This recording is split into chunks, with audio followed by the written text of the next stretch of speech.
Саламатсыздарбы урматтуу теле көрүүчүлөр. 15 май күнү Бишкек шаарында эмгек резерви дене тарбия жана спорт боюнча республикалык борбор тарабынан 63-чү республикалык башталгыч кесиптик окуу жайлар арасында мелдештер старт алган болчу.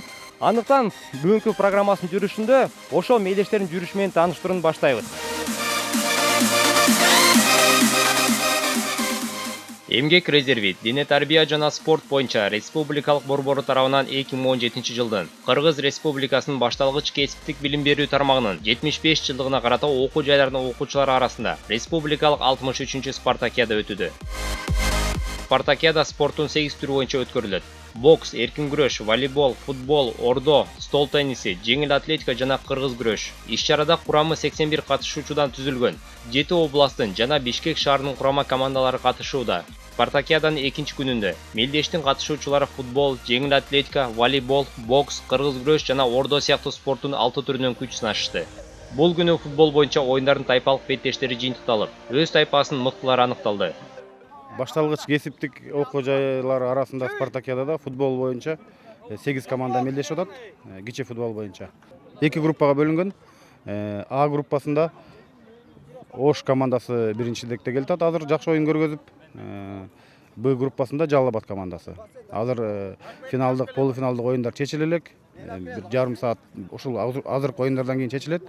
Эртең саат 9-да полуфиналдык оюндар, саат 10-да финальный оюн болот.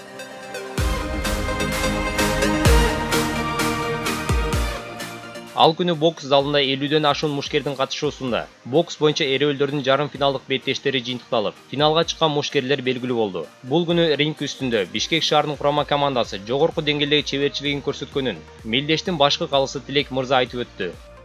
Сегодня полуфинальные бои завершились. 63-я спартакиада по боксу среди учащихся лицеев.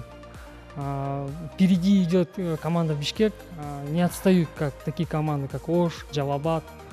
Подготовка хорошая, судейство на должном уровне, все нормально. 10 весовых категорий только среди мужчин, девушек нету. Общих участников было где-то около 50 человек. 50 с чем-то там, точно я сейчас не могу сказать. Завтра куда берса завершится.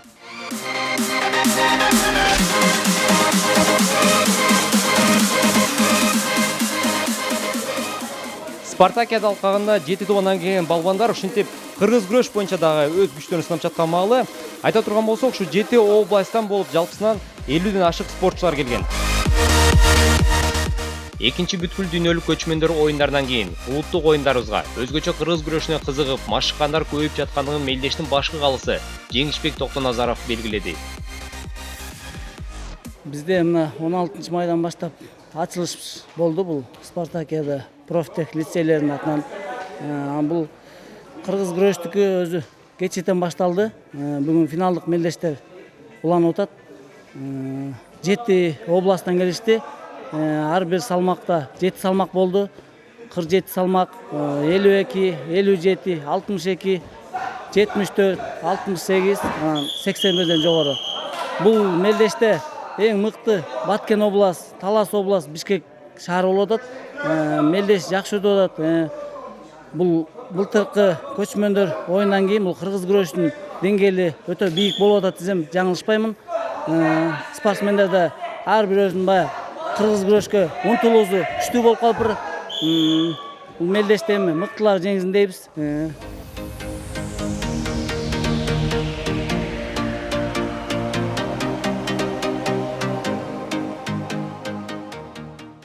Мен ат Максат, Таластан келдик, кыргыз күрөш боюнча. Азыр күрөш атканбыз. Күрөш биринчи жолу кыргыз күрөштүк да, анан кийин вольникке салып проект чабып салсак, бири кызыл немече балбанга берип койду да, эме таза жеңиш депчи. Анан эми ошондой болуп калды да негизи. Абдулhamid, Баткен областынан күрөшкөн келдим. Күрөш жакшы өтүп атат. Күрөшүп атабыз. Экинчи менен күрөштүм, экөөдү тең уттум. 62 килограмм боюнча келдим. Ошол. Атым Исмаилов Кылыч. Мен Үскөлдөн келгем. соревнованияга кыргыз күрөшкө күрөшөм деп. Буюрса кыргыз күрөш жакшы өтүп атат. Эми уткандарга ийгилик, утулгандарга биринчи 62 салмакка күрөштүм. Буюрса жакшы. Дагы күрөшөбүз азыр. Чоңтой Кашкакулов. Чет Өгүз районунун Барышкан айылынан келген. Ошо буюрса жакшы.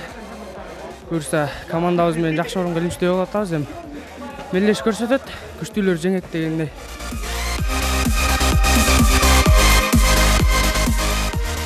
Башталгыч кесиптик окуу жайлар арасында 63-чү спартакиаданын алкагында мынакей дал ушул эмгек резерви Дене тарбия жана спорт республикалык борборунда күрөш боюнча, бокс боюнча мелдештер орун алып жаткан болсо, бул жакта волейбол спорт аянтчасында эркектер арасында мынакей мелдештер орун алып жатат. Ал эми бул жерде болсо кыздар арасында мелдештер орун алып жаткан маалы.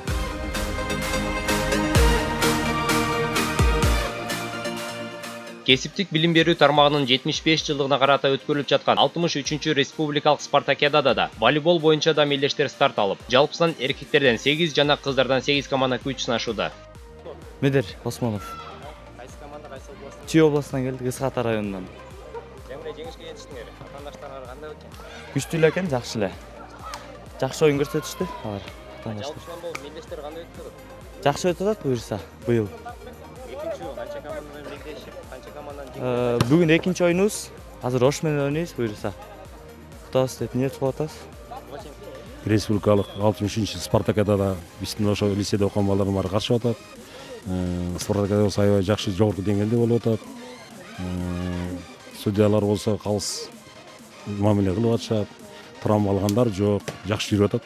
Жетишкенге жетип атат. Мына азыр биздин лицейден катышкандардын баары Бишкекке Ордодон азыр 3 команда отушту. Волейболдон бир отушту, бирок азыр жалпы жыйынтыгы кычка элек болгону барышты. Жалпы жыйынтык болсо рас эле. Тем более Бишкек командасы азыр эркин күрөш командасына биринчи орунга чыкты. Буюрса эми спартакиада бүткөнчө дагы көрөбүз да бар. Баарына эми жеңилгендер, күчтүүлөр жеңсин. Чоң рахмат. Адина. Чүй областынан келдик. Жакшы эле буюрса. Бүгүн экинчи команда. Мындан бир күн мурда Чүй область менен ойнодук. 2-1 менен уттук.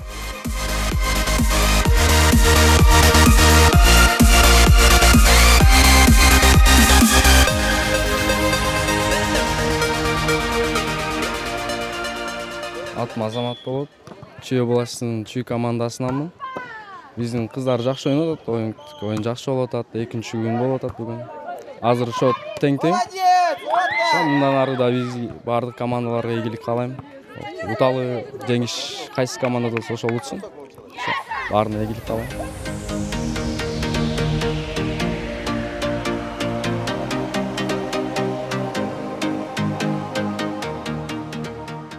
Улуттук оюндарыбыздын бири болгон Ордо боюнча да 7 областтан 6 оюнчудан болуп курама түзүлүп келип, командалар ортосунда беттештер кызуу жүрүп жаткандыгына күбө болдук. 8 команда, анын ичинде Баткен областынан баштаган Ысык көл, Бишкек, Нарын, Талас, Чүй, Жалал Абад, Ош, ошол областтар келди, катышып жатышат. Ар бир командада да 6дан оюнчу. Былтыркы мурдагы жылкыларга салыштырмалуу балдардын өсүшү жакшы. Өсүшү жакшы болуп жатат, ичке түшүп чертип атышат. Эми бүгүн экинчи күн болуп жатат. Экинчи күндүн результатында Талас областы, Бишкек шаары жана Ысык областы, Ош шаары булар очколору тең болуп турат. 4төн очкосу бар. Мындан ары дагы оюндар болот. Ошол оюндарда, кийинки оюндарда билинет эми дагы.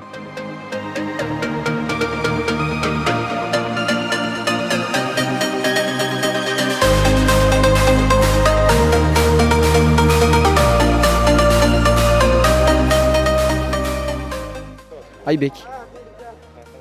Оштон Ордо боюнча келдик.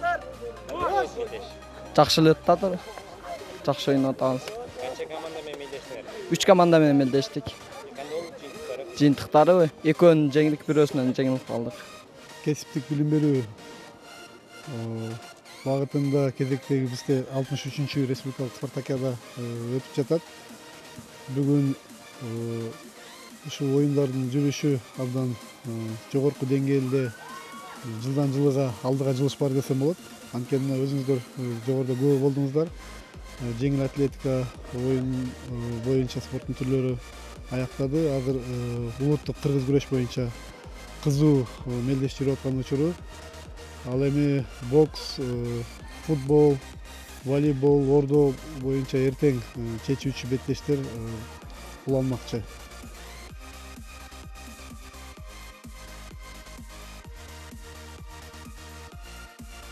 Башталгыч кесиптик окуу жайларынын арасындагы спартакиада дене тарбия жана спорттун массалуулугун өркүндөтүү, жаштардын ден соолугун чыңдоо максатында өткөрүлүү менен төмөнкү милдеттерди өзүнө камтыйт.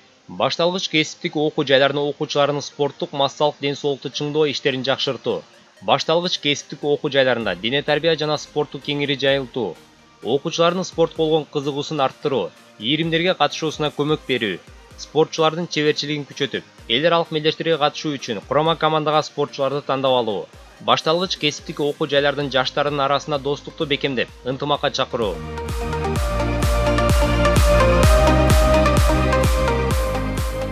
Спартакиаданын экинчи күнүндө кыргыз күрөш жана жеңил атлетика боюнча мелдештердин жеңүүчүлөрү аныкталды. Жеңил атлетика боюнча жалпы командалык эсепте 3-чү орунду Бишкек курама командасы ээлесе, 2-чи орунга Ысык көл облусунун жөөгүлүктөрү жетишти. Ал эми спорттун бул түрүнөн Алтын байге Чүй курама командасына ыйгарылды. Башталгыч кесиптик окуу жайларынын арасындагы 63-чү спартакиадасында кыргыз күрөш боюнча жалпы командалык эсепте 3-чү орунду Талас областынын курама командасы ээлесе, 2-чи орунга Баткен курама командасы ээ болду. Ал эми Бишкек шаары спорттун бул түрүндө жеңүүчү аталды.